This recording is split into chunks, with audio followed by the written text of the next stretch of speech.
What is really overthinking? Well, let's look at the only two things that we really overthink in life.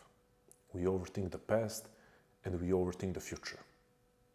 We overthink the past decisions, mistakes, painful moments, experiences, and maybe what we perceive as past embarrassing moments. And we overthink the future decisions that we need to make and the actions that we need to take. And when I say the past and the future, we have to know that even a minute ago counts as past. And even a decision that needs to be made right now is still overthinking the future. An action that needs to be taken as soon as possible, that is also overthinking the future. Because what we are overthinking is how this decision or action will unravel and play out in the future. So not only 1 minute, 5 seconds ago is the past, and 5 seconds from now is the future. What this tells us is that you cannot be at the same time overthinking and fully in the present moment. Now, don't get me wrong.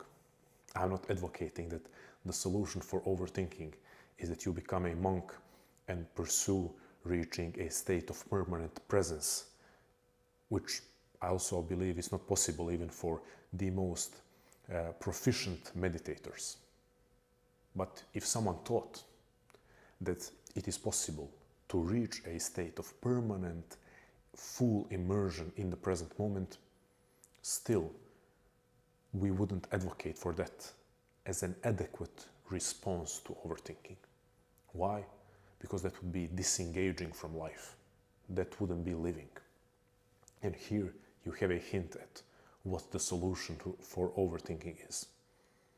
Because now that we identified that overthinking can only take two forms, or that there are only two types of overthinking, overthinking the past and the future, then we start analyzing or thinking about what can we do about these two different types of overthinking.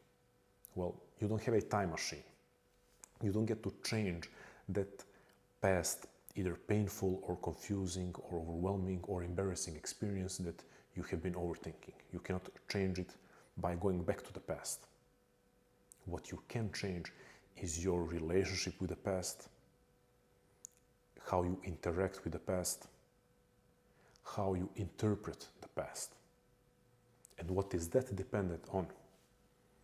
Well, to understand what is that dependent on and to understand our relationship with the past, we must understand that the function of the past is to inform us about how to interact with the present and how to interact with the future.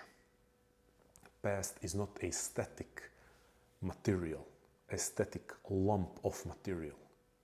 Past is actually something that is subject to change, but not subject to change as in you physically changing what happened in the past, but the story of the past is subject to change, not through forceful and naive positive thinking, but through true engagement with the story of your life.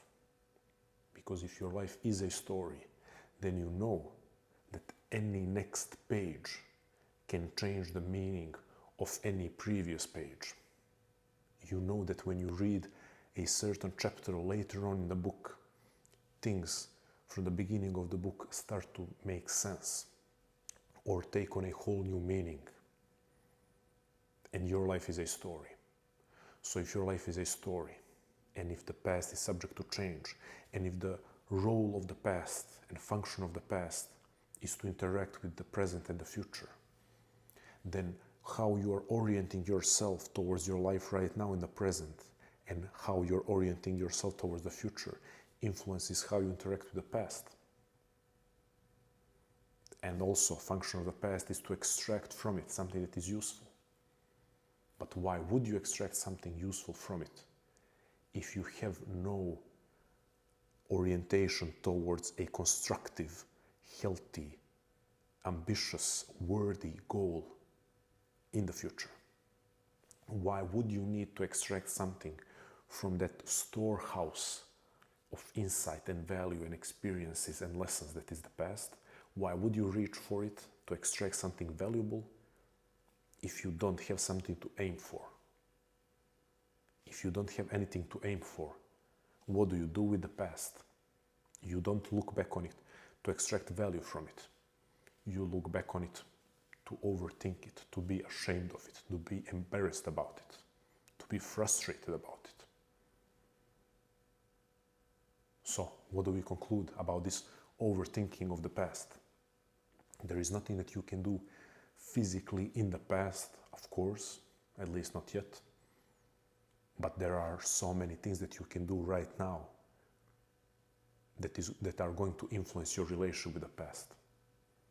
And then this logically leads us to what can you or what should you do about your overthinking of the future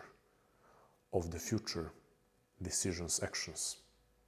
Even though they might seem like present decisions and actions, it's still overthinking the future because you're overthinking how they will play out. What do you do about this? Again, you have to look at life as a story. You have to acknowledge that you can't predict the unraveling of life. You can live out these decisions. You can live out different versions of how a decision can play out. There is no single right choice when you're faced with almost infinite possibilities. There is a matter of choosing and living out that choice to either make it the right one or to notice that it is a destructive, dangerous direction and making a course correction. What is this once again? Engaging in life. Because we do have these almost infinite possibilities in front of us, which is the original meaning of anxiety, is the dizziness of freedom, perceiving that you have infinite possibilities in front of you or almost infinite possibilities, perceiving that if I go and actualize this possibility, I'm almost effectively destroying other possibilities. If I go through this door, I am at least momentarily closing all the other doors. That is overwhelming, that is scary, because we don't know if that is the right choice. And even if it's a constructive choice, it is also destructive because it destroys our other possibilities. That's the original conception of anxiety as described by Søren Kierkegaard, the grandfather of existentialism, calling it the dizziness of freedom. So that overthinking of the future is dizziness of freedom, is the original existential anxiety. But that can be turned into a constructive force because it signals to you that a decision has to be made. Because if you don't choose one of those possibilities to actualize and realize, if you don't go through one of those doors, what is going to happen? All the doors are going to be left open, but you will go through none of them. All the possibilities will be kept alive, but none of them will be realized. What are you then crushed by? Not by anxiety, but by self-loathing, self-hatred, maybe even by despair at perceiving that your life is being wasted. So we can look at overthinking once again. And even though everyone is talking, or a lot of people are talking how they are struggling with overthinking, and notice my username, we have to understand that your goal is not to get rid of overthinking. Getting rid of overthinking is something that you perceive as a major step towards the real goal. What is the real goal? Well, what is overthinking preventing you from doing? You might say, yeah, David, you were right. You cannot overthink when you are fully present. So overthinking is preventing me from being present. But is that really it? Is it just being present? Are you aiming to meditate under a tree and continuously experience this moment and this moment and this moment and this moment, and you never want to build anything with your life? Is that really what you're seeking? Just presence? Or is overthinking maybe preventing you from living more fully? Which of course includes moments of full immersion in the present moment. But it also includes a lot of forward looking, constructing of the future, extracting necessary and insightful pieces of the past. Is fully living more appropriate goal? If fully living is our real goal, if full engagement in life is our real goal, then we realize that overthinking is not this big monster in our life. Overthinking is something to acknowledge.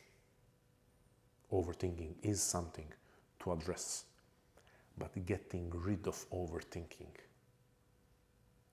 to stop overthinking once and for all, that is no goal. Pursuing deep life engagement and engagement in also constructing the story of our lives, that is the goal. Overthinking gets resolved in the process. This is just, you can count this as a teaser trailer of the real discussion of overthinking that we are going to have on this channel. When I say the real discussion, doesn't mean that anything I said up to this point isn't true or isn't relevant.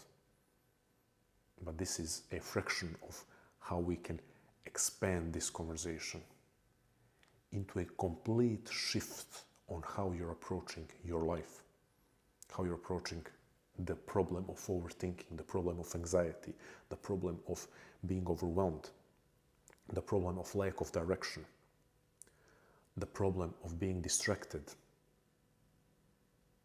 the problem of not trusting yourself, the problem of not being confident enough, the problem of not feeling that you have a sense of mission.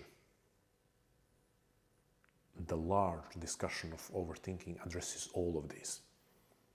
For now, I want to leave you with one concrete thing out of everything that we said, even though I believe everything was concrete, but one concrete thing to meditate on.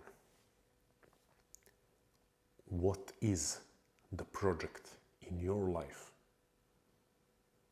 that is going to require and demand full engagement in your day-to-day living, and that is going to demand constructive looking back on the past, extracting healthy, insightful, constructive, useful parts of the past, instead of dwelling on the past, being frustrated about the past, being embarrassed about the past and ashamed of the past. Once again, what is the project that will demand full engagement in your day-to-day living, and a project that will demand you to look back on the past in a more constructive way? This is how you resolve overthinking. Thank you.